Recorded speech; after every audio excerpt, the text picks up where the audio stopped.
Welcome, everybody. My, my name is Ron Kruzaniski. I'm the Information and Privacy Commissioner for Saskatchewan. I'm most pleased to be hosting this webinar today during Data Privacy Week. And I want to thank all of you for joining. We've had registrations over 700 individuals, and that's great. I also want to thank Edmund and Elaine for directing the production of this webinar and acknowledge our interpreters, Danielle and Damien, who are providing interpretation services today. I also want to introduce my co-moderator, who is Diane Aldridge, who is the Deputy Commissioner here in Saskatchewan. And Diane, what are you going to be doing today for this webinar? Well, first off, welcome everyone. And I have a very important role of keeping us on time, but trying to squeeze in your very interesting, important questions.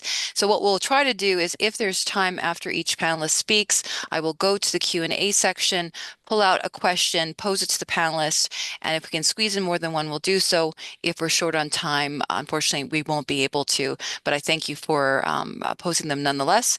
And please don't try the chat because I believe that is locked out. We put it in the Q&A.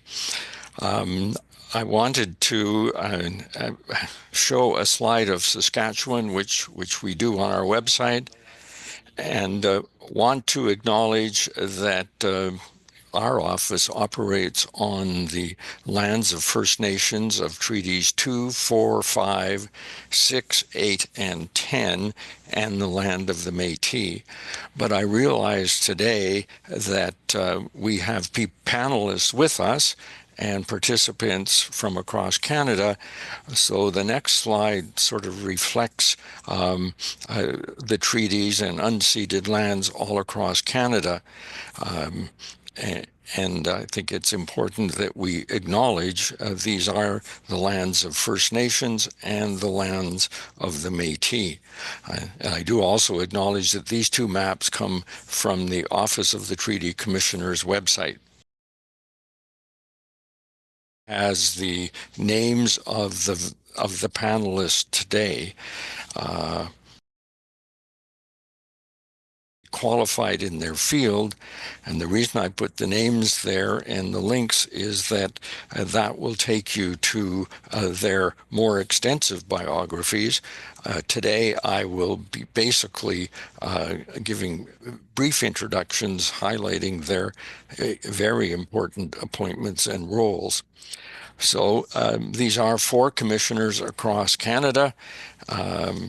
They've agreed to participate, and I appreciate that agreement to take time from their busy schedules to take part today. I've come to know them because of our monthly federal provincial meetings, and I have the greatest respect for them as individuals and for their opinions. And today they're looking into crystal balls and talking about what might come in the future. So as I reflected on this and coming up with the title and had 4 very qualified people, I wanted to know what concerns them the most about privacy. What do they think about a lot of the time? What do they lose sleep over at 2 a.m. in the morning? And obviously all in the context of data privacy. So the first part of our session really deals with what's top of mind for each of them in their roles as commissioner in their jurisdiction. So first up is Philippe Dufresne, and Philippe is the Privacy Commissioner for Canada. He was appointed in 2022. Prior to that, he was law clerk and general counsel to the House of Commons, and prior to that, he was involved with the Human Rights Commission. And I know that Philippe as part of his role, travels a lot across the country or internationally. So as he spends time in airports waiting for his flight to begin, I wanted to know what is Philippe talking about? Philippe, welcome to the webinar. And what worries you most as you sit in airports waiting to board your flight? And so happy to be here with all of you on Data Privacy Week to talk about these issues that are so incredibly important. And so I'm so very proud to be here with Patricia, Diane, and Michael.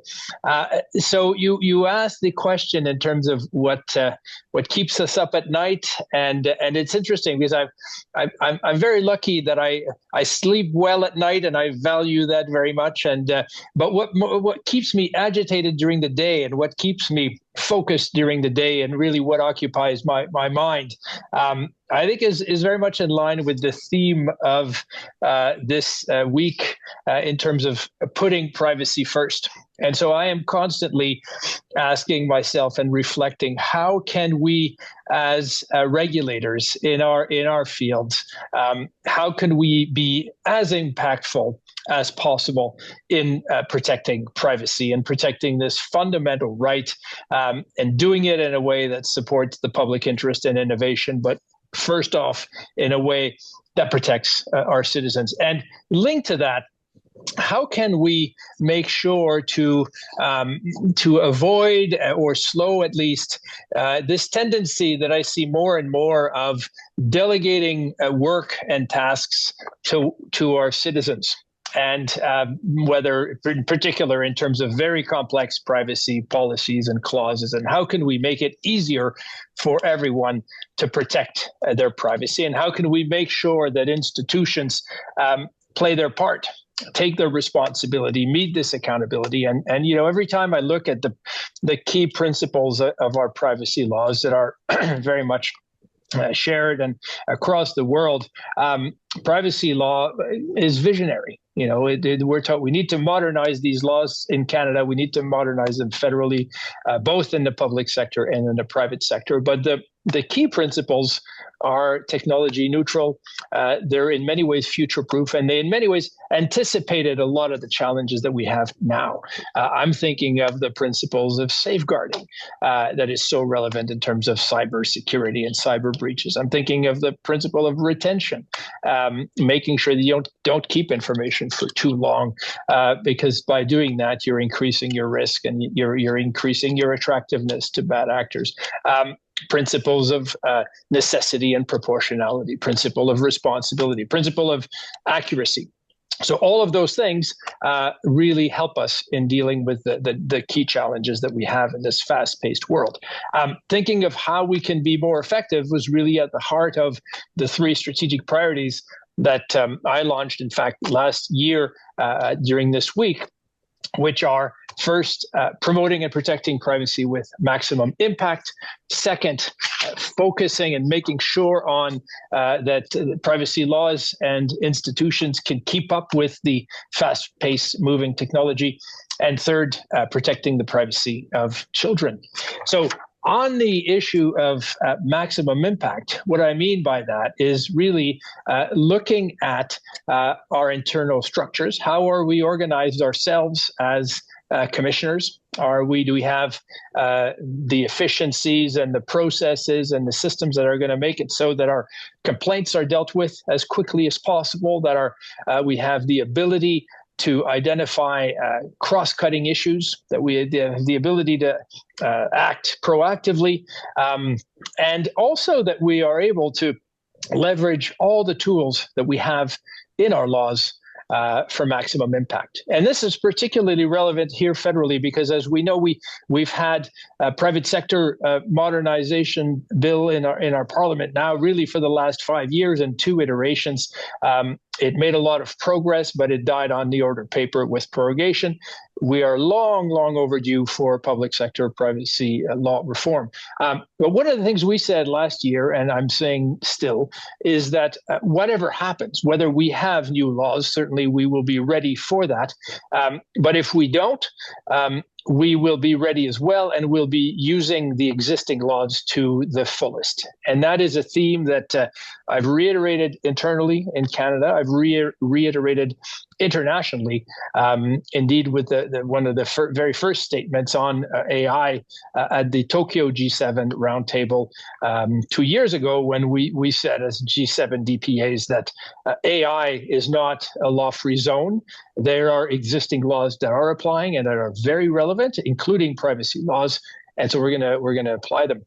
So for us federally, it just means looking at all of the tools that we have in the compliance continuum and trying to use the tools that are the most relevant and the least resource intensive and often the quickest ones. So that could be public statements, that could be advisory, that could be prevention, guidance.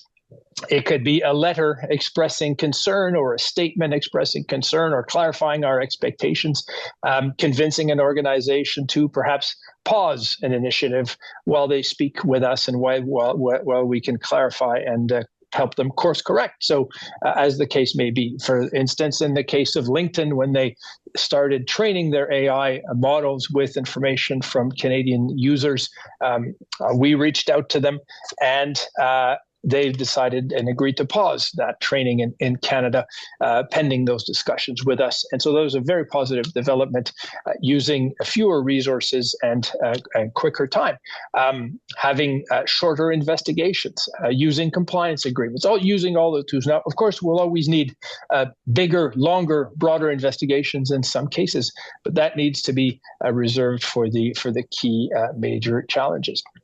We need to have collaboration. We need to improve and increase and continue this great work that we are doing together, whether in Canada, as the community that Ron, you've so well described, and those monthly talks are so important. I think this started during the pandemic, that this was done at such a regular basis and using virtual tools. And I'm so thrilled that we're continuing. And I think this is one of the real positive legacies. So leveraging our collective strength in Canada. Every single time I speak to federal parliamentarians or anywhere, there's always so much appreciation for that relationship that we have internationally as well, working with international counterparts, leveraging the common principles that we share around the world, and that in many ways we have led and are leading. I'm often told by international colleagues that they see Canada as a bridge, and I agree with that, a bridge between Europe and North America, a bridge between North America, Europe, Asia, a bridge between Francophone, Anglophone. So we are part of so many networks as a result, whether the GPA, the G7 Roundtable, the Asia Pacific Privacy Authorities, the Autorité Francophone de Protection des Données. So with that, we're really able to leverage and have impacts that go beyond our borders.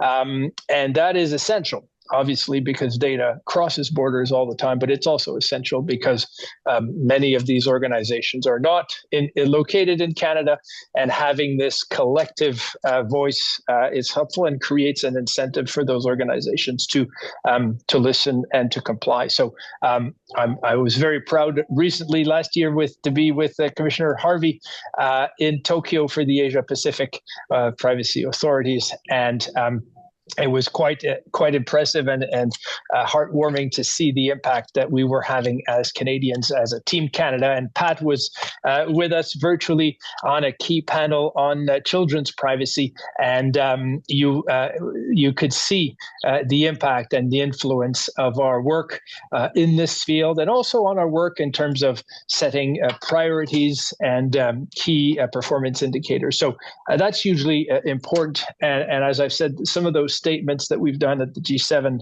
for instance, resonate still today. We were, as I said, the first to make a very clear statement to say it's until we have specific AI laws, privacy law is a key legislation that's going to apply. And I was speaking to the local bar association, the Barreau de l'Outaouais, just yesterday, and that sounds obvious to us, but there's a lot of people there. For them, it was almost an aha moment, and particularly relevant now, again, when we have prorogation. Perhaps we have more delays between now and the adoption of laws. We don't know what's going to happen, obviously, in the United States. But this reminder that these key principles are there. So that's true for privacy. It also goes beyond privacy. We're working more and more with colleagues in other areas that are relevant to the digital world: competition, copyright, broadcasting, telecommunication. So that collaboration between regulators, also very important in the world of AI, in the digital world, also in the world of cybersecurity and cyber breaches. So those networks are growing. We are leading the charge this year, chairing this new forum of digital regulators and working on identifying common principles in the context of a real concrete use case of synthetic media. So how do we apply privacy, competition, copyright, broadcasting, telecom principles to deepfakes and so on? What are the implications there? We've had a very successful collaboration with international partners and Canadian partners in our GPEN sweep, when we did a sweep of 1,000 websites and apps looking for deceptive design practices. And this is near and dear to my heart. Again, making sure that we can call out practices when it's made harder for citizens to make the best privacy choices. And so we identified practices such as unduly complex language, or nudging, or nagging, or interface interference, when you have to go multiple levels down into cookie pages and so on before you can finally choose to reject some or all of the permissions. So we identified that, and we called it out and indicated our expectations that it has to be easier to put privacy first. It has to be easier to make those choices. That's true for adults. It's all the more true for children, and it's all the more true in this era where AI and other technologies are making the systems more complex and more powerful. So the other two priorities really touch on that. Keeping up with technology, using all of our tools. We've had great collaborative work in Canada on issuing our statements and principles for the ethical, responsible use of AI. I was so proud to have that issued in Ottawa at our symposium with my colleagues from the FPT. And again, setting out how privacy principles are so relevant in the context of AI, and show guidance on how we can move this forward. We, of course, have our joint investigation on OpenAI that is continuing, and that will further contribute and bring clarity and consistent and concrete examples of what is expected in the context of AI development and use. And internationally as well. Those efforts are going to be continuing. At the Rome G7 roundtable last year, we issued two statements, one on the role of DPAs, so the role of privacy commissioners and privacy authorities in the regulation of AI, and secondly on AI and children, reiterating some of the things that we've been saying in Canada in terms of the importance of the respecting the best interest of the child, the importance of putting privacy by design, privacy by default. So all of these principles being amplified internationally. And I very much look forward this year to welcoming my G7 counterparts in Ottawa, and to welcoming my Canadian counterparts in Ottawa as well for the Privacy Symposium next iteration, which will be focused on children. So children, the third priority. We have our joint investigation on TikTok that is moving forward. We've issued a statement on children and privacy and our expectations. We are working on age assurance guidance to help deal with this challenging issue of how do you protect children in the digital world, sometimes excluding children from certain websites, but doing that in a way that protects children and protects everyone's privacy. So the notion of age assurance, the notion of child appropriateness, so key issues that we are working on now and look forward to further developing this year. And so I'll stop there, but really thank you for the opportunity to share some of those top of mind issues. Well, thank you very much, Philippe. And boy, you have a lot of top of mind issues there. Now, I know it's early in this webinar. Diane, do we have any questions for Philippe yet, or do we have to wait a while? Well, there's one I think that's general for all of our panelists. So to keep this in mind, that when you talk about any particular report or initiative, if there is actually a link that you'd be able to provide in the Q&A section, and maybe while another panelist is speaking to go and to find that and to insert it, that would be really helpful. We are a little bit past Philippe's time, but I think this one you might be able to answer pretty quickly. So are there any plans to modernize or add more measurable details to the Roche scale when it comes to breaches and the obligation to report and notify? I find it difficult to work different third-party vendors and lawyers. Not everyone translates the Roche the same way. Well, thank you. That's really great feedback, and certainly we're always looking to bring more clarification. We've developed a Roche tool that helps with that, and we're looking forward to making this more available. But certainly, really, we'll take this feedback and we'll review sort of our products and upcoming reports to see what further guidance and clarity we can provide on that. So, thank you very much for this feedback. And just overall, so much of our publications are on the OPC website and sort of the section "What's New." I often use it myself and just scroll down and find a lot of things. But I'll ask the team to send those links on the chat. Thank you. And one more really quick one: when will the Ottawa Symposium with a focus on children be held? This will be held on June 20th. And that's it. Well, Thank you. those of you who are interested, put that in the calendar and save the date. Thanks, Philippe. If you do have further questions for Philippe, just put them in the Q&A. Diane will monitor, and if we have time, we'll certainly get back to it. It's my pleasure now to introduce and welcome Patricia Cossain, who is the Information and Privacy Commissioner in Ontario. She was appointed in 2022.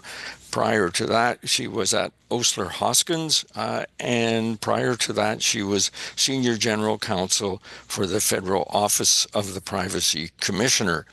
Now, I know Pat moderated a panel on Tuesday morning, all part of Data Privacy Day, and that webinar was all about pets.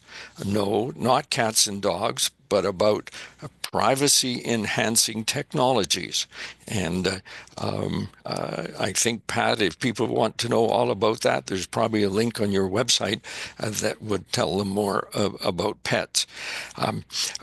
I know Patricia travels a fair bit in Ontario, and often she is traveling on the train between Toronto and Ottawa, or Ottawa and Toronto. And I want to know, when she's riding on via rail, and I know they're never late, what she has a chance to think about, what's top of mind for her on the railway trip. For that introduction. Good morning and good afternoon to everyone who's joining us today. And thank you to our Saskatchewan colleagues for inviting me to be part of this wonderful panel with my colleagues, Ron, Philippe, Diane, and Michael. I always look forward to the opportunity to hear and learn from my colleagues and discuss issues with my friends and colleagues across the country. So it's a real privilege for me. And when I'm on the train between Ottawa and Toronto, my top of mind issue is, what time am I actually going to get in? I'm running late. But other than that, I do have a top of mind issue that I wanted to share with you today. It is more Ontario focused, but I chose it because I think it's not well known. Certainly, it hasn't warranted or merited the attention and the visibility I think that it deserves. And it certainly can serve as a model, but also a cautionary tale for other jurisdictions in terms of law reform. And so the topic I want to talk about is Bill 194, the Ontario Strengthening Cybersecurity and Building Trust in the Public Sector Act. And the Act touches on some of the most significant issues of our time. Philippe touched upon them: cybersecurity, artificial intelligence, children's digital information, and data protection. And the first schedule of that legislation, or called the Enhancing Digital Security and Trust Act, or ETSA, introduces regulation-making authority to eventually establish cybersecurity and AI system requirements for public sector institutions. It also provides for possible rulemaking in respect of school boards and children's aid societies that collect, use, or disclose digital information of children and youth. And despite our office's strong recommendations to codify at least some of the most important guardrails or no-go zones in the statute itself, ETSA has left a lot of the substantive rulemaking to be set out in future regulations, ministerial directives, and/or technical standards. So I think about that a lot, and what that means for us as Ontarians not to really know if and when these regulations will be adopted, how often they can be easily changed, and how effective they will ultimately be in improving the cybersecurity posture of our public institutions, guarding against problematic uses of AI, and of course, keeping our young people safe. Now, we also made a number of recommendations to ensure that the regulation-making process at least be transparent and require mandatory public consultation, particularly given how consequential these issues are for our society's digital future. But these recommendations, too, were ignored, so I worry about how transparent and inclusive this regulation-making process will be. We are also concerned with potential duplication, or worse, potential divergence between the minister's eventual directives or standards and what is already well-established jurisprudence and guidance from my office on matters falling within our jurisdiction, such as the collection and use and disclosure of children's personal information in schools and children's aid societies. And this is why we had recommended a mandatory step to consult with my office, so we could have the chance to iron out any potential inconsistencies or confusion before the adoption of such directives and standards. But unfortunately, that recommendation was not adopted either, which is why I worry about potentially paralyzing effects for the sector that may be faced with potentially inconsistent or incoherent regulatory requirements. But as worried as I am, I continue to be sincerely hopeful that this prior consultation step with my office can still take place, even if it's not statutorily required. A fourth major preoccupation with Schedule 1 of the bill is the apparent lack of independent oversight. As it stands, Cabinet, and in some cases the Minister acting alone, can make regulations, standards, or directives and oversee compliance by public sector institutions. But of course, without independent oversight, this enforcement regime of government overseeing government is quite weak and vulnerable. And we would have liked to see a more explicit role for our independent offices like mine in the bill, which did not come to pass. So I worry about that too.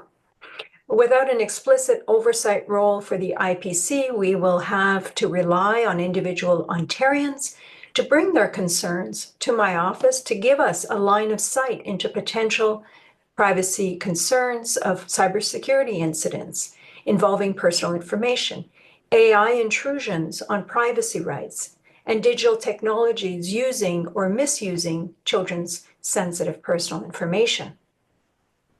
Which brings me to Schedule 2 of the bill that reformed Ontario's Freedom of Information and Protection of Privacy Act, or FIPA.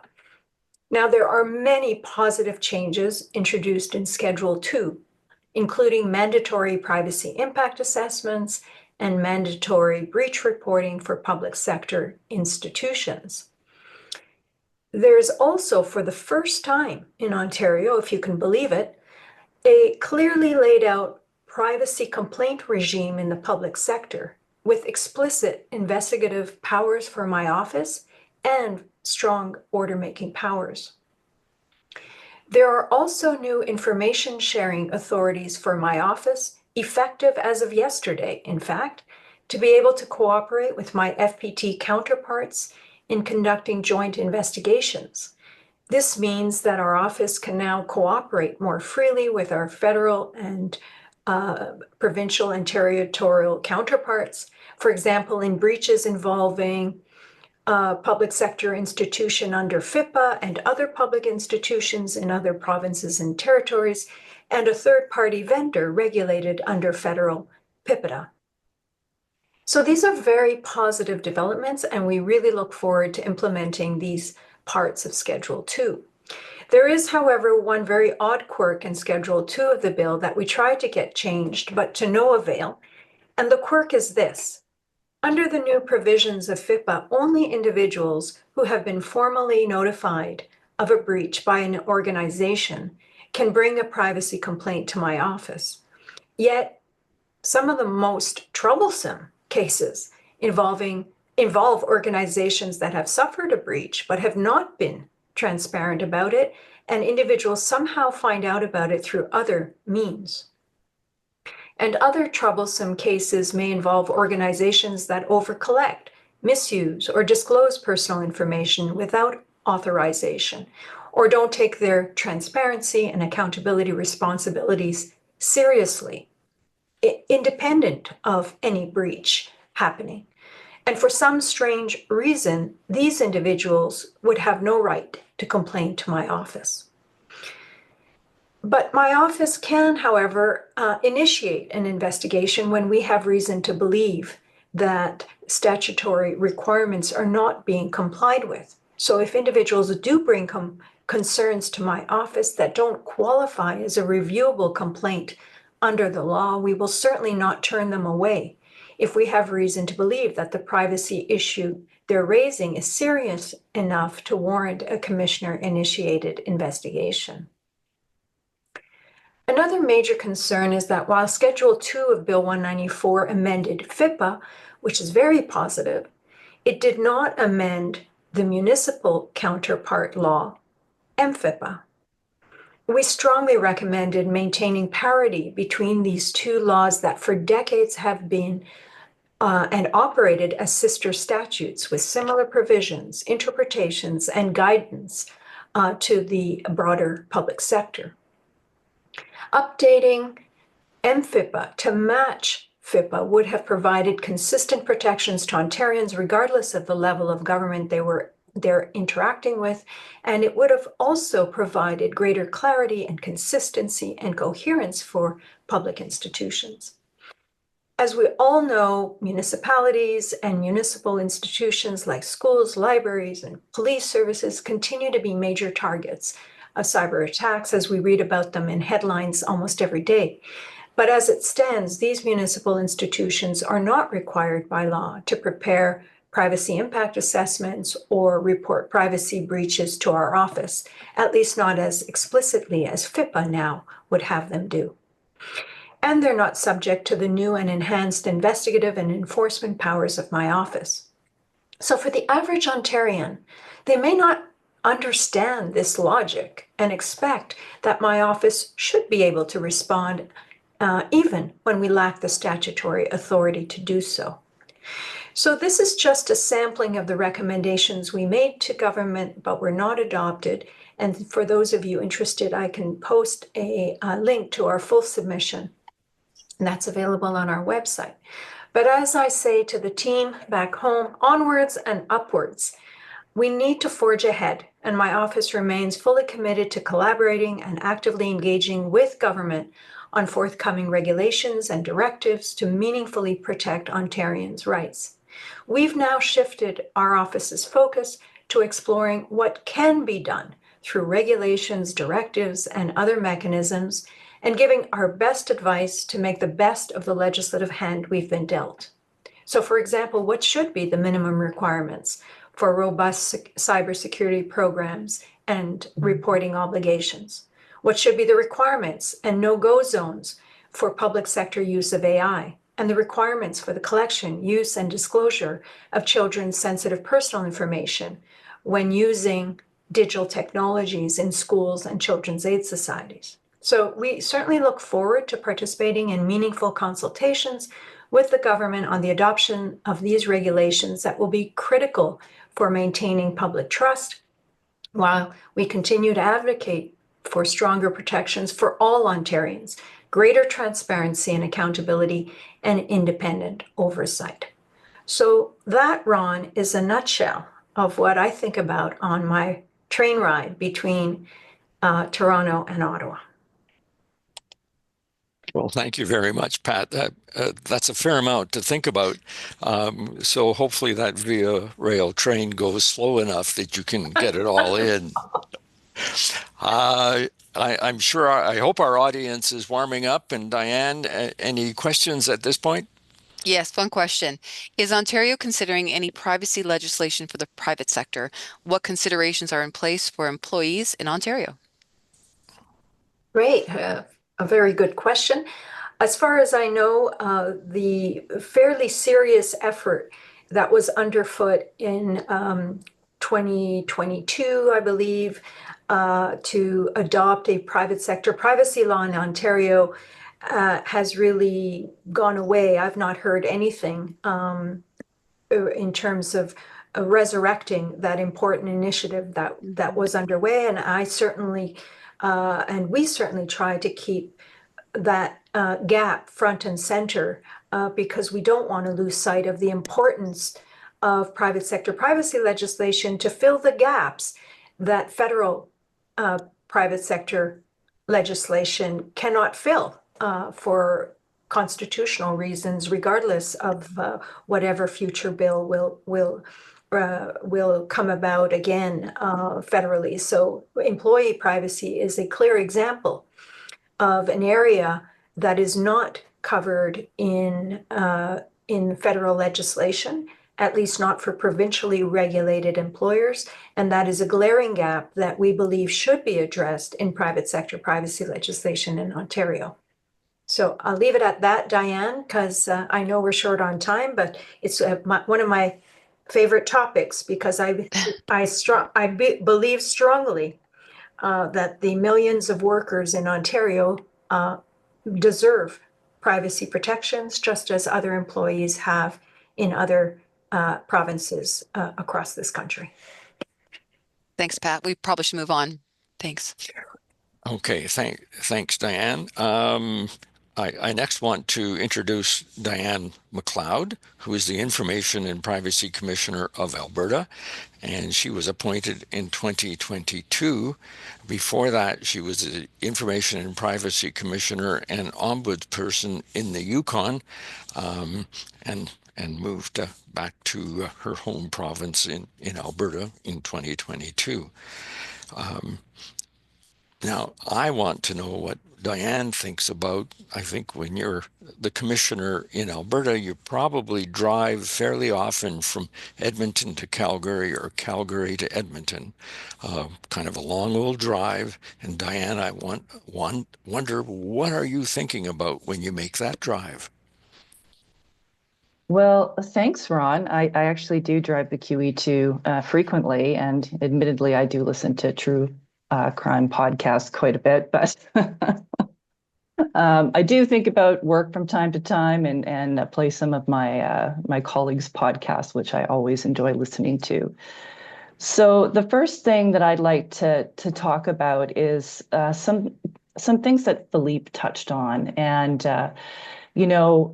he talked about the strength of the commissioners in Canada, and this is my 12th year as a commissioner, and I have seen an evolution of the FPT relationship really evolve. And I think it's important for people to understand how important that connection is. When I was the commissioner in Yukon for 9 years, learning from my colleagues was really important. And I know that all of our smaller jurisdictions appreciate that collegiality. And with some of the bigger jurisdictions now, with me being in Alberta, we have a lot of things that we're dealing with, and it's really nice to know that we can lean on our colleagues for support. And, I just want to shout out to all of them today. And to you, Ron, and the office for putting on this wonderful event as we celebrate Privacy Week in Canada and around the world. So I want to talk a little bit about what's happening in Alberta. So Philippe talked about the importance of trying to figure out how best to move our office in a direction that actually gets the attention of people that are working in the various sectors and the public. So one of the things that I've been focused on since I started here in Alberta is engagement, and there was a few things that I was focused on specifically. So when I came here, Alberta's laws had not been amended substantially for years, and with our public sector legislation being probably very outdated, no significant changes since it came into effect in 1995. So my focus was to start engaging stakeholders and the public and talking about, what could we do to move these laws forward. And I think privacy is a key aspect of that, because there's so much happening in the field of privacy. I've been in this field for 28 years now, and never before have I seen the moving target that privacy protection now is. And so, every day you're trying to figure out how to get ahead of things as much as you can as a regulator. So we have been focused on encouraging legislative reform. And as much as I'd like to take credit for it all happening in Alberta, I know it's not because of me. What is happening in Alberta is that there is a real move to diversify the economy into a technology sector. And there has been a lot of investment by Alberta government, and they have many strategies in place to move that forward. So with that in mind, they were looking at all of our legislation. So as it is right now, legislative reform in Alberta is happening, and it's happening rapidly. So one thing that we have been working on extensively is working with the government of Alberta on making changes to what's our public sector law, the Freedom of Information and Protection of Privacy Act, and looking at ways to modernize, particularly the privacy portions of the legislation, given the fact that we're now dealing with novel technologies, artificial intelligence, and a need to put more robust controls in place to ensure that there's adequate protection of privacy and also the rights that correspond for Albertans in the province. So with that, in December of this year, the government did table our two new bills, the Protection of Privacy Act, that's Bill 33, and Bill 34, the Access to Information Act. I won't focus too much on the Access to Information Act today because we are at a privacy event, but I will say that these two pieces of legislation are going to replace our Freedom of Information and Protection of Privacy Act. So the province here has decided to split that piece of legislation in two, and so we now have kind of what's akin to what's happening at the federal level with those two pieces of legislation. That said, the commissioner, my position, will be appointed under the Access to Information Act for both pieces of legislation, and of course the other ones that are existing in the province. So we have been told by government that the laws are expected to go into effect in May of 2025. And we did have a significant back and forth with government in a positive way. We sat at the table with them frequently throughout the development of these two bills, and we had the ability to be heard on many fronts, and we were pleased to see many of our recommendations make their way into the Protection of Privacy Act. So it's now looking more like modernized privacy laws in Canada. It's got the privacy management programs, the privacy impact assessment, mandatory breach reporting. And what it also has is a data framework. So we were pleased to see the development of this framework to actually guide the use and development of de-identified data, for example, and the ability to data match, although there's some limitations around and how that can occur, which is positive because data matching, of course, creates additional personal information.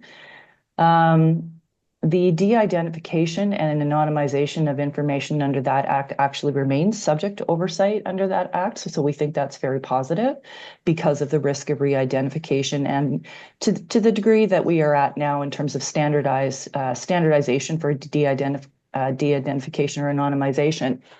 There is a lot of work to be done, and there's a lot of unknowns at this point. And I know that we are working with our colleagues in Ontario. They've done some really good work in this area, and we hope to build on that work as we start to make our recommendations around what's needed to actually consider data to be de-identified. We also have oversight over that. People can make complaints if they have any concerns that their data has in fact not been de-identified. So a couple of concerns that we expressed to the minister about the bill was our privacy law does not have a paramountcy provision. So we thought that was a bit odd. I'm not aware of any privacy law in Canada that doesn't have a paramountcy provision. So we're not exactly sure what that means in terms of, when we start interpreting legislation that may potentially be in conflict with other laws in the province. There was what we thought was a need for more guardrails around certain permissions, such as the use of a common or integrated program or activity and data matching. We felt that there was a lack of transparency for data matching, which, as I said, is concerning because they're now creating new personal information about individuals, and individuals may not know what kind of information the government, in fact, has about them once they start doing that data matching. There is what we think a lack of sufficient detail around the security of personal information. Pat was mentioning about leaving the details to the regulation as being a concern when she spoke about Bill 194 in Ontario. And I would say that we have the same concerns here in Alberta with these two new laws coming into effect. A lot of the significant detail is actually left to regulation. And, same as what Pat indicated, it can be, through the regular regulation making authority or by ministerial order. So we're seeing a lot more of the use of ministerial orders in the province. And of course, that can change. And of course, it can change with the government. So it certainly does dilute to a certain extent those protections that I talked about: privacy management programs, privacy impact assessments, breach reporting, because those details are actually set out in regulation. But on the positive side of that equation, we are in talks with government now. And, as I indicated, they said the law would be put into effect in May of 2025, and that leaves a very short period of time to develop regulations. But we are working with them, and we do have a good working relationship with government. And, while we don't agree on things all the time, at least we have our say. And, they do tend to work with us on looking for sort of the best practices and what's happening nationally and internationally. So that's a positive side of that equation. The thing that I'm concerned about is, how fast this is actually being implemented in the province. So, again, the laws were passed in December, going into effect in May, and we don't even have the regulations yet. So I am concerned about public bodies and their ability to actually, operationalize these laws. I do worry about the authority to data match and how that might be used without a clear understanding of what that framework looks like and what those limitations are.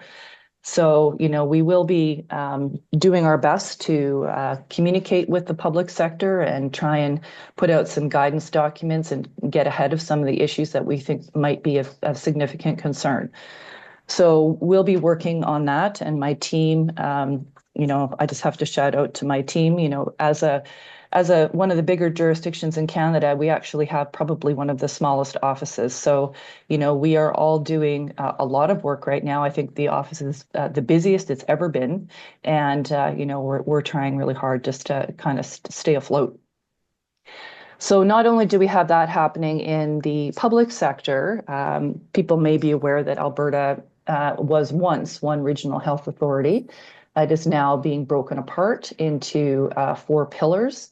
So we are under a significant restructure. So we had 1 custodian. We are now going to have 4 custodians.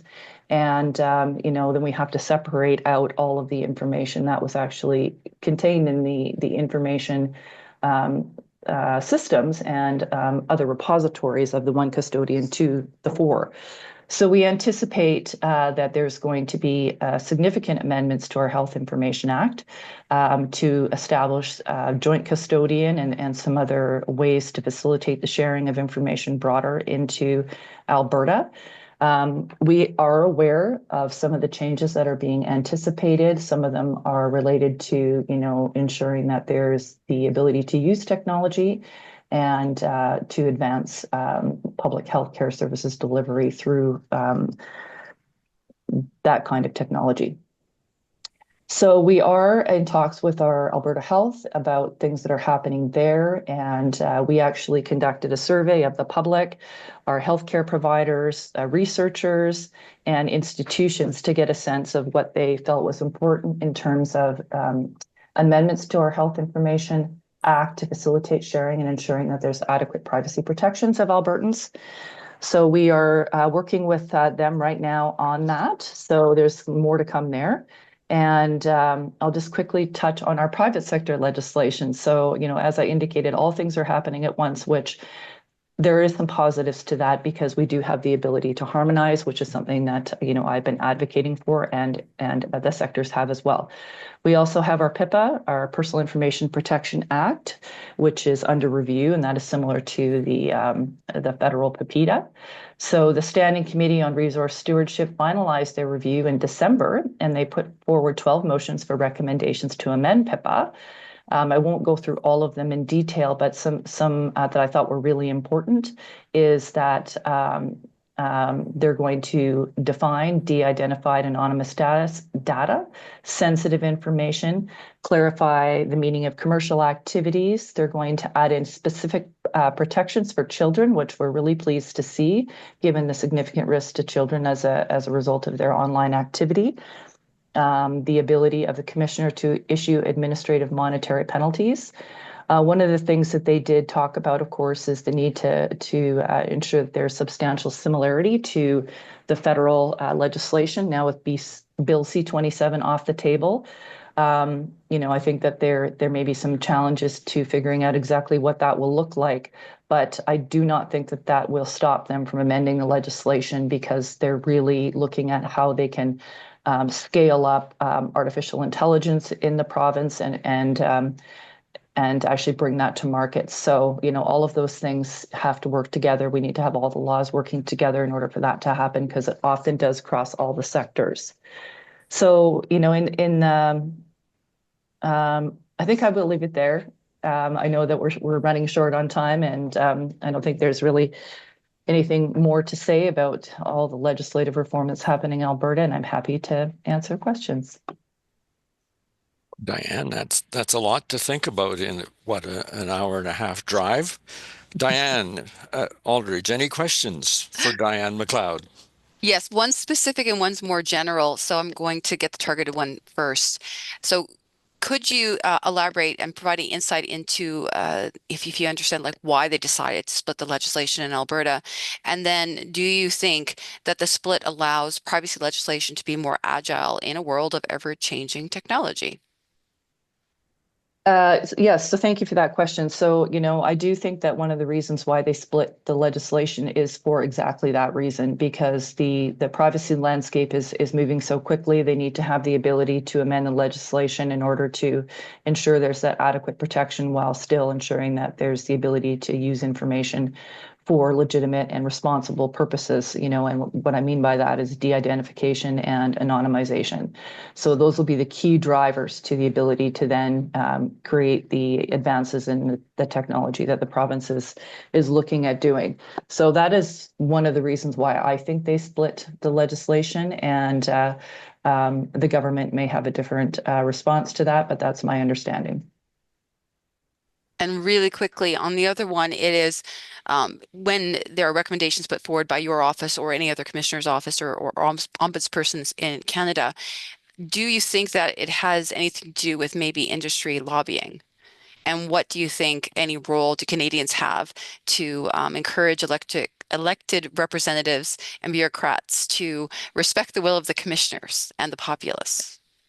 Well, that's all of our dream, Diane, is to have them respect the will of our of us.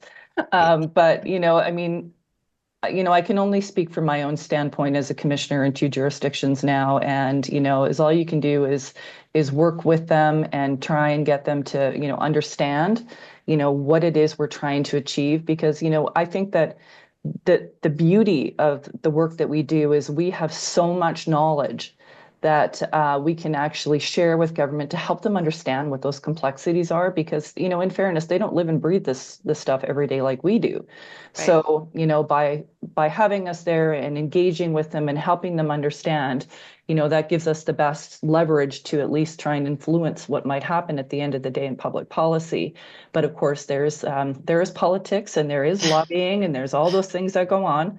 And, without a doubt, all of those things influence, well, definitely the politics, influence what happens at the end of the day with our legislation. Great, thank you. And there are other questions, but unfortunately, we need to move on. So thanks, Diane. Thank you. I like that part about listening to commissioner recommendations. That sounds exciting. I'm at the stage where I'm going to introduce our fourth panelist, Michael Harvey. Michael is the Information and Privacy Commissioner in British Columbia. He was appointed in 2024. Prior to that, he was the Information Commissioner in Newfoundland, Labrador. So he's gone from one side of the country to the other, and he is actually seen the problems from both sides now, which reminds me of Joni Mitchell's song, I've seen life from both sides now. So, Michael, what's on the top of your mind? Thanks, Ron. And as my colleagues have said, it's always great to spend time with the other commissioners around our table. As Philippe mentioned, the Team Canada approach is one that's appreciated internationally, and I've certainly appreciated it since I've been around this table. Appreciate your leadership, Ron, in bringing us together on Data Privacy Week.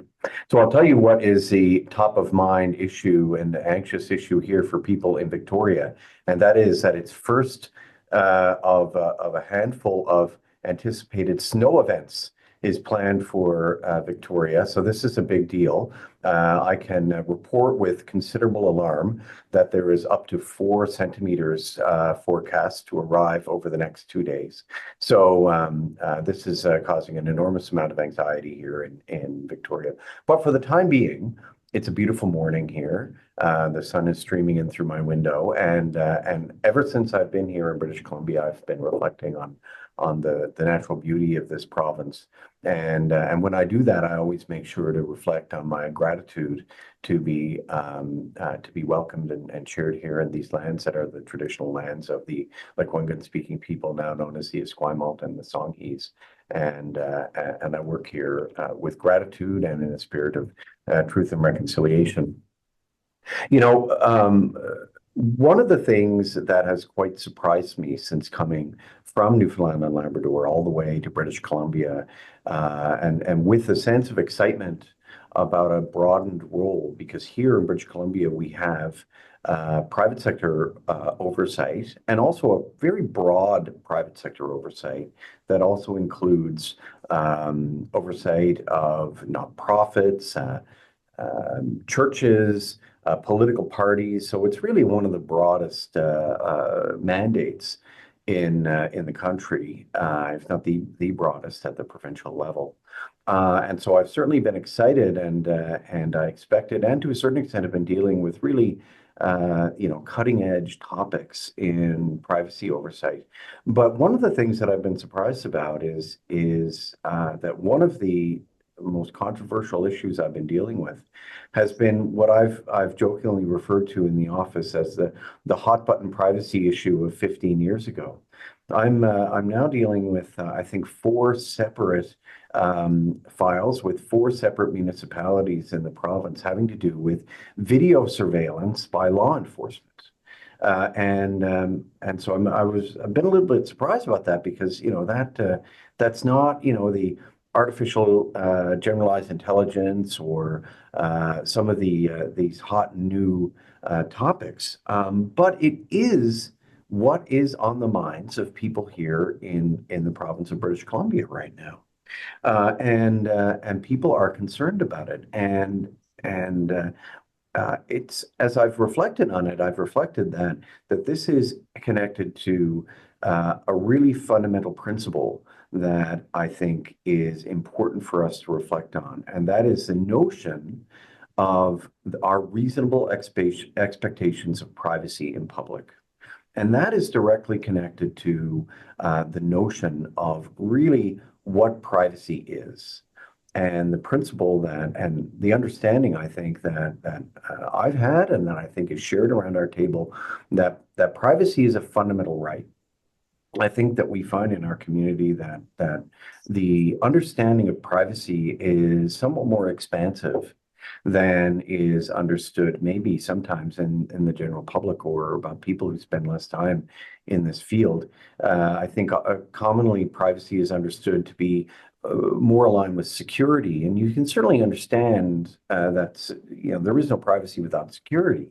But privacy is more than about taking information and keeping it locked in a box. It's really, I think, about our fundamental right to be able to control our information and to be able to exist as autonomous and dignified individuals in a society. It speaks to the heart of how our liberal democracy works, the idea that we are at once individuals with autonomy and dignity, and on the other, we collectively rule each other as a democracy. And so the video surveillance, I'm interested that people are concerned with the practical issues of, am I being recorded while I'm walking down the sidewalk? Or can someone record me with a camera when I'm just in a public place in a park? But that is connected to this notion of our reasonable expectations of privacy in public, and that is a really animating concern. It's connected to our right, our understanding of privacy as a fundamental right. And even though I think from a legal perspective, the courts have recognized that privacy as grounded in Section 8 of the Charter, associated with unreasonable search and seizure and so on, and that I think more generally, I think certainly of privacy as a proto-right, in the sense that our ability to control information about ourselves is a necessary condition for us to be able to exist as autonomous and dignified individuals in society. A recent ruling by the Supreme Court of British Columbia spoke to this, and this ruling concerned the Vancouver Police Department's use of public safety trailers. In this case, this public safety trailer was equipped with surveillance equipment outside of the Chinese Cultural Center in Vancouver in response to an anti-Asian hate crimes and threats during the pandemic. And so the plaintiff in this case, I should mention now that this case was not a case that was brought under FIPA, the Freedom of Information and Protection and Privacy Act. It was a private right of action, but nevertheless, it was the plaintiff brought in a case that her privacy rights were violated under the charter because she had to take and then she had to take detours to avoid these cameras because she did not want to be detected. And so the Vancouver Police Department, which was the respondent here, said that the cameras were meant to deter hate crime and that the footage was automatically deleted after 4 days. And so the court found in favor of the Vancouver Police Department. That wasn't an enormous surprise. What they found was that it was not a violation of her privacy rights. However, in doing so, it confronted the position that was put forward by Vancouver Police Department and the Ministry of the Attorney General, which intervened in the case, that the plaintiff did not have a reasonable expectation of privacy in public. And it said that no, that was not the case, and relying and citing the Supreme Court of Canada in its 2019 ruling in Jarvis, which was about a teacher surveilling or taking pictures of voyeuristic photos of students with a pen camera. It found that yes, there are reasonable expectations of privacy in public, and that they are fact dependent. In this case, that bar was not met, but that there is a reasonable expectation of privacy in public. And this is something, as mentioned, that has been recognized by the Supreme Court of Canada in Jarvis, but it continues to be something that people do not necessarily find intuitive.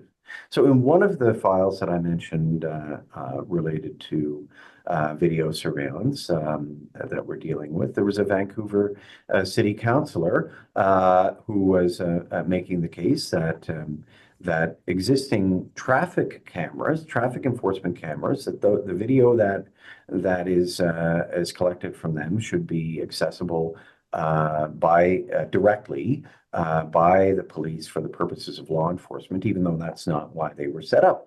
And in making that case, I don't want to directly engage with the facts of that particular initiative, but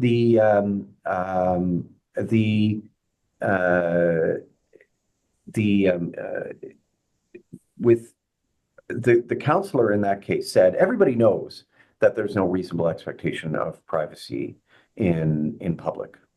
And in doing so, I was quite alarmed to hear him say that, because I'm concerned that this is something that people might believe, and that I think that this is a really dangerous and insidious notion, that we are not individuals in public. I think that strikes to the heart of our liberal democracy. And even though this is, I'm talking about this in the context of video surveillance, I think this is going to become increasingly important as we continue to move into the information society, because the new public is the internet. And the internet, I think now, and we've, for decades now, we've been talking about, the physical world and the online world. And I've increasingly been commenting that I think that this is now a false dichotomy, that the extent to which our reality is inherently digital, and the continued emergence of the Internet of Things means that there is increasingly less of a distinction between our physical selves and our online selves. I've joked that, a few years ago, we always used to hear about the metaverse, but we're living in the metaverse. We're there already, because our environment is now thoroughly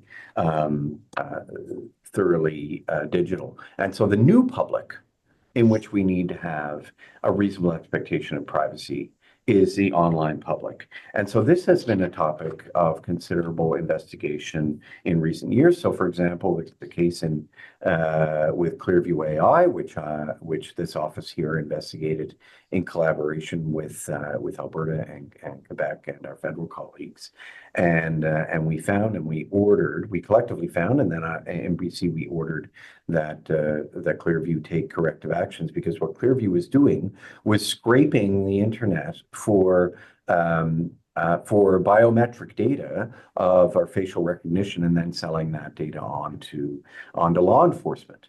And so the idea that we don't have any reasonable expectation of control over our very biometric data, our faces themselves, in the new online public is of substantial concern. And so we were very gratified recently to find that that the BC Supreme Court found that our order here in British Columbia was sound. Of course, that is now being appealed to the Court of Appeal, so that matter will remain before the courts.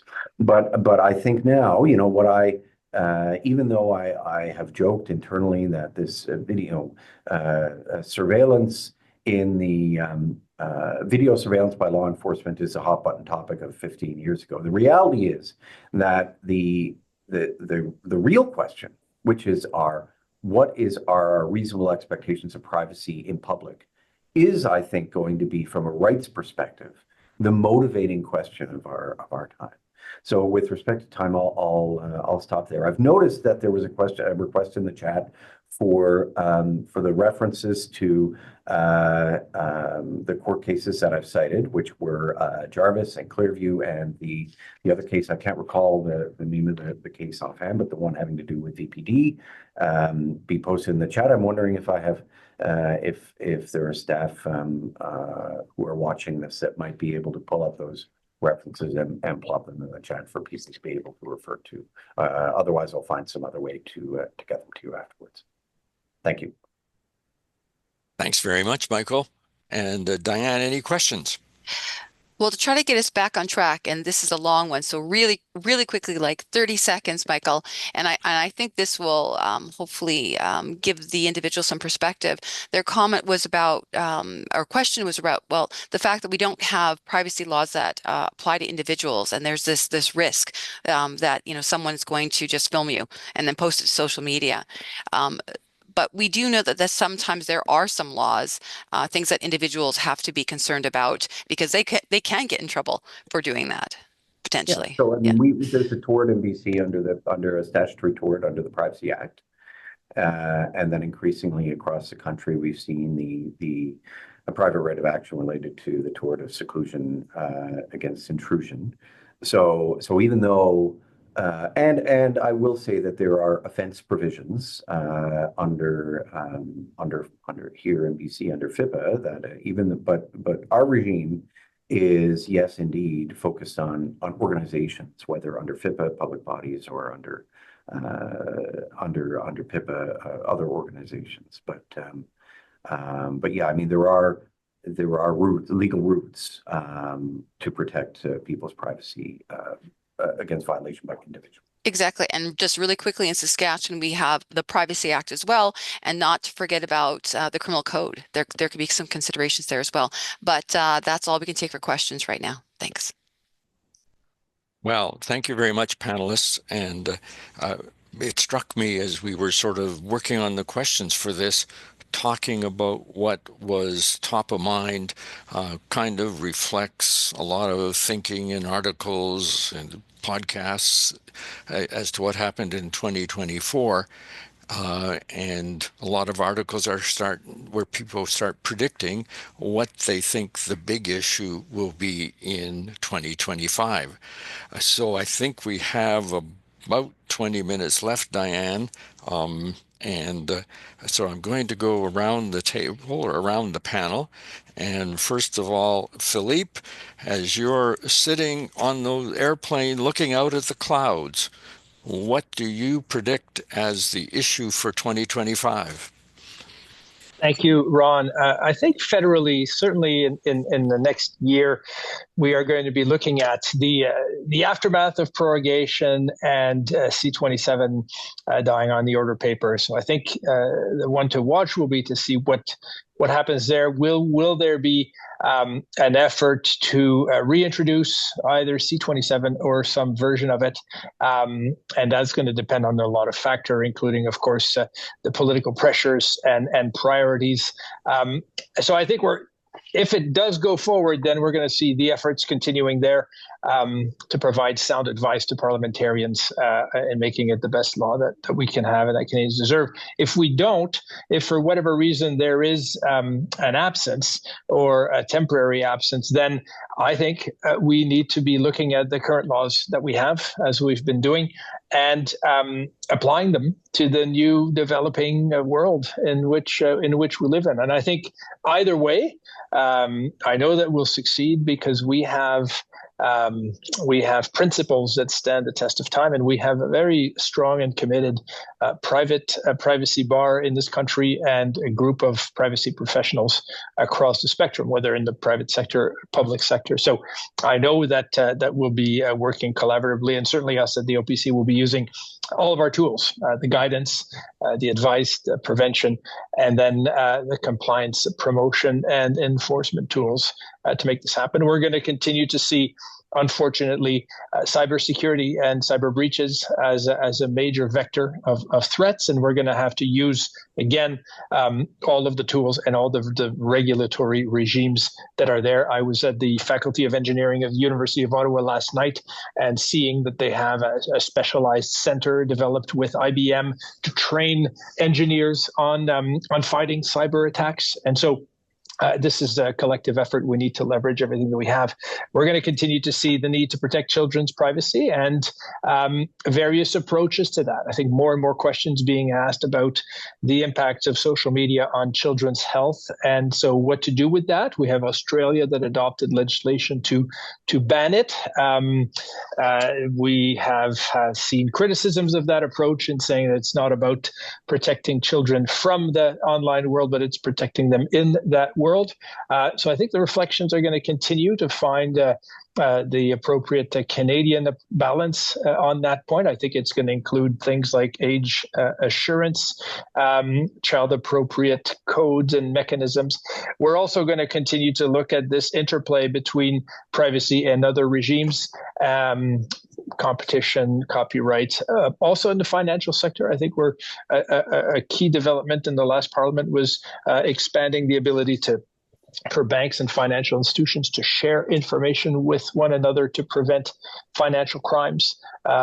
That's important. We're seeing worrisome concerns about modern slavery here in Canada, so we need to resolve that. And the approach that's been put forward, including codes of practice that would be reviewed and approved by my office, I think is a step in the right direction, and it's a similar approach to what was in C27 with the codes of practice and certification program, which I certainly support in creating incentives for organizations to do the right things, but at the same time bringing some regulatory certainty. So lots will be happening in the next year and beyond, and I'm looking forward to working with all of you to meeting the challenge and seizing those opportunities. Thank you. So Pat, as you're on that Via Rail train stalled somewhere between Toronto and Ottawa, and you're looking at the beautiful Ontario landscape and into the clouds, what will be the issue in 2025? Well, I'm going to pick up on one of the issues Philippe mentioned, and that's cybersecurity. And we're continuing to see a stark rise in cyber attacks, particularly in the public sector. And I would say even more particularly in the MUSH sector, which is municipalities, universities, hospitals, and schools, and just becoming more and more widespread and damaging. Think of just the Power School cyber incident we saw on January, just last couple of weeks. And as of January 29th, we've had 20 school boards here affected in Ontario, and that's Ontario alone. Of course, it's a national cyber attack. So I think we've seen cyber attacks at the city, in city municipalities. We've seen them paralyze city services. We've seen cyber attacks paralyze major hospitals and the provision of critical health care. So when cyber attacks threaten the integrity of our public services, it certainly becomes more than just a compliance issue. It becomes a sustainability issue. How are we going to address these continuing cyber attacks in a way that allows our economy to continue to thrive, our society to continue to function, and essential public services to continue to be delivered? And of course, not to mention the impact it's having on public trust and confidence in their government institutions and the ability of those institutions to safeguard their information. So I'll spare you many statistics that I had prepared just to make the point that certainly in 2024, it has there is strong data showing that cyber attacks are onto public institutions, and in particular, MUSH type institutions, knowing that these organizations collect vast amounts of personal information. They provide essential services that residents depend on. And when they're held for ransom, they can't just call the hackers bluff and close up shop. So unfortunately, we're seeing thieves leverage this vulnerability and the likelihood that these institutions are going to pay up if they have to. So whether it's the National Cyber Threat Assessment of the Canadian Centre for Cybersecurity, or the 2024 survey report by Canadian Internet Registration Authority, we're seeing all the statistics and the predictions continuing to point in the direction of very concerning cybersecurity attacks. So we're also at the same time seeing the survey respondents, including municipalities, respond and saying they simply don't have sufficient resources to get on top of these cyber attacks and to mount a resilient cyber security defense. And that is concerning. And so I think there is going to be great value in smaller municipalities banding together to share resources and expertise with larger municipalities and the sector as a whole to protect against cybersecurity threats. And we're seeing that kind of collaboration in the health sector with the Ontario Health's provincial cybersecurity operating model. And I think that model really paves a way for, in this case, healthcare organizations, but other organizations across Ontario to work together and coordinate their efforts with larger institutions, helping smaller ones, as I said, to mount a resilient, sustainable cybersecurity defense.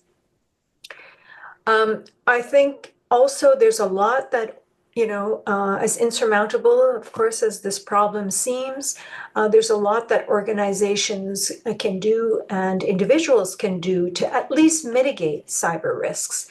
And so I've posted, my staff has posted in the chat fact sheets on ransomware, on phishing. We have a podcast, an Info Matters podcast dedicated to the topic of cybersecurity. And so all of this guidance, including guidance on public sector contracting out with third-party vendors and the kinds of due diligence and procurement considerations institutions have to take into account when choosing third-party vendors, because we know that attacks fall anywhere along that supply chain and that data processing chain. So although the personal information may not be in the possession of or the custody of public sector institutions, it's certainly in their control many times, and therefore it's in their accountability and responsibility as well. So I've posted a link to our guidance on that procurement process and due diligence when contracting with third-party data processors. And the last thing I'd say is inspired by the data privacy event we hosted on Tuesday on privacy enhancing technologies. I really think that more and more we need to get innovative with how we protect personal information, not only to extract value of data for many beneficial purposes, but to, again, help protect institutions and organizations from cybersecurity attacks. So there's a lot of promise in privacy enhancing technologies. We had a great half-day discussion about their potential to reduce, if not eliminate, the use of personal information altogether.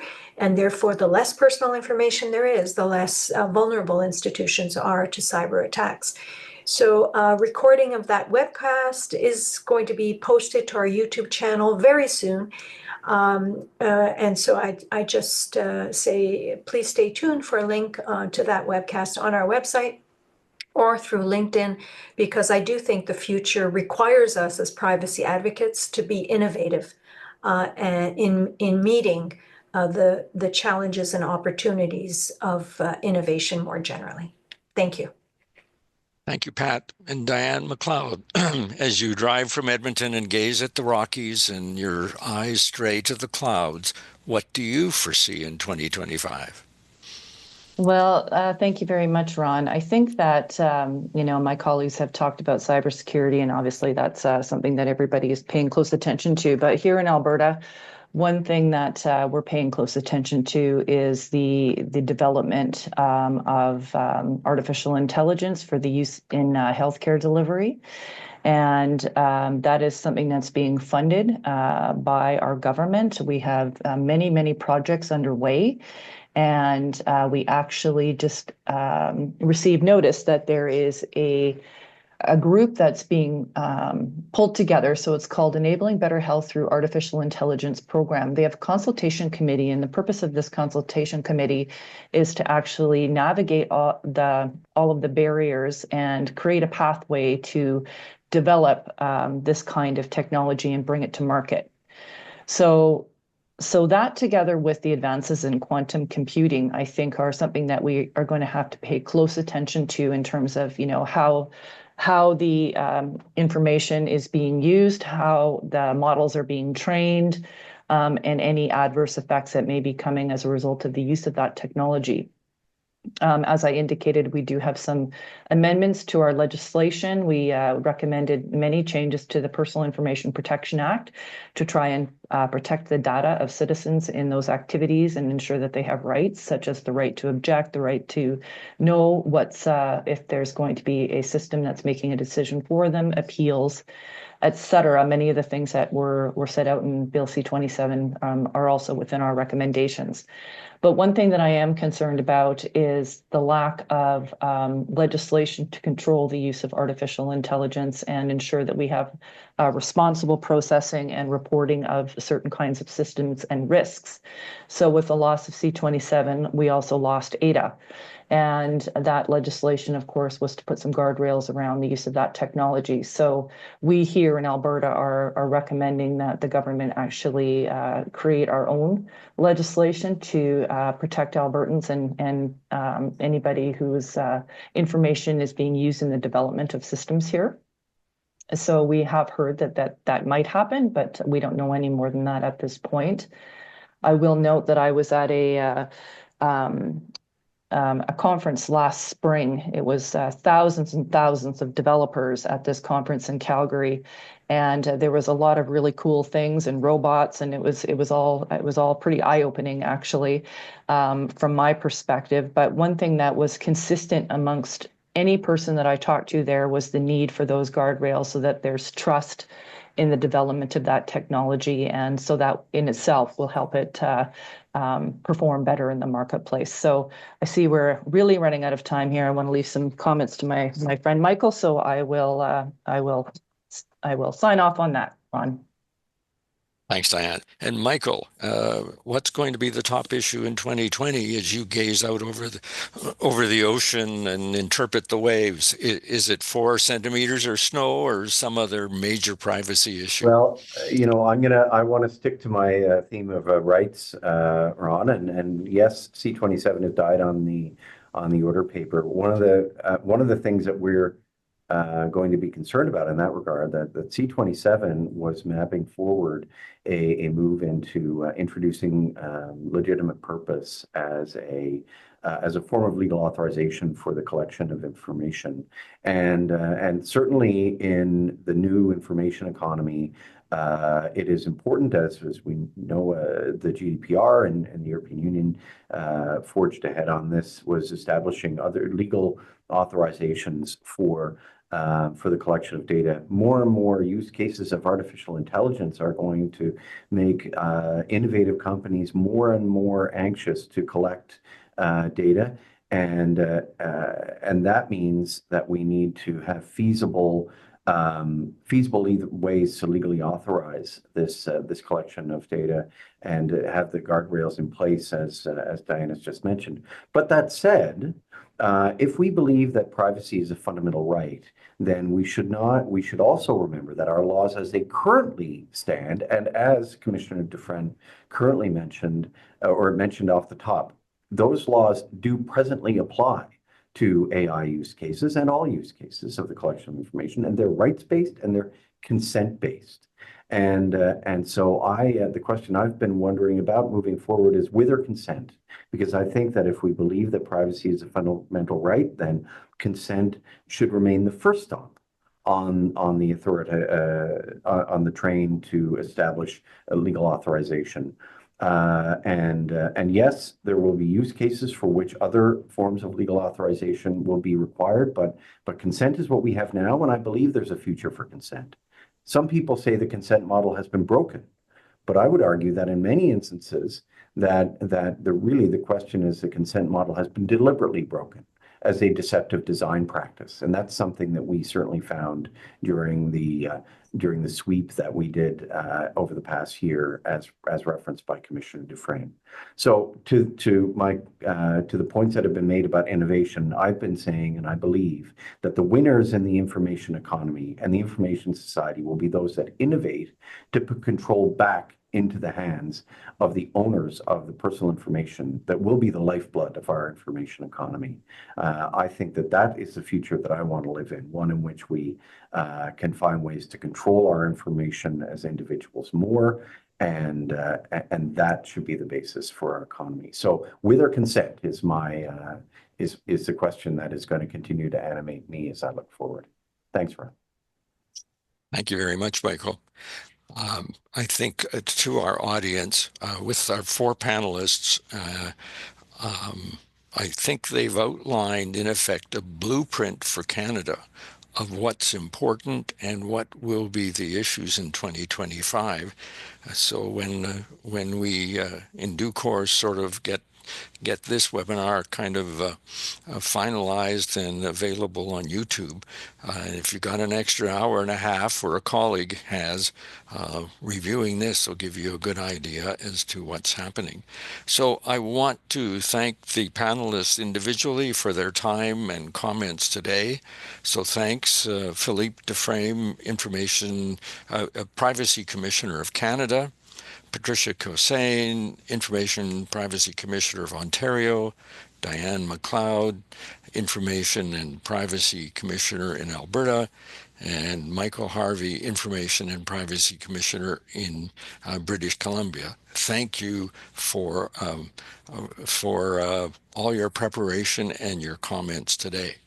Also would like to thank Edmund and his team and the interpreters, Danielle and Damien.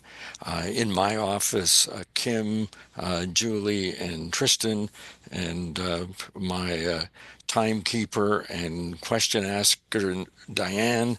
And Diane, I think we've run out of time for any more questions. And finally, I'd like to thank all of you for registering and taking part today. And I hope for 2025 you have a good year, you have no data breaches, no rogue employees, and no security breaches. Thanks for signing in, and everybody have a good year. Thank you, Ron.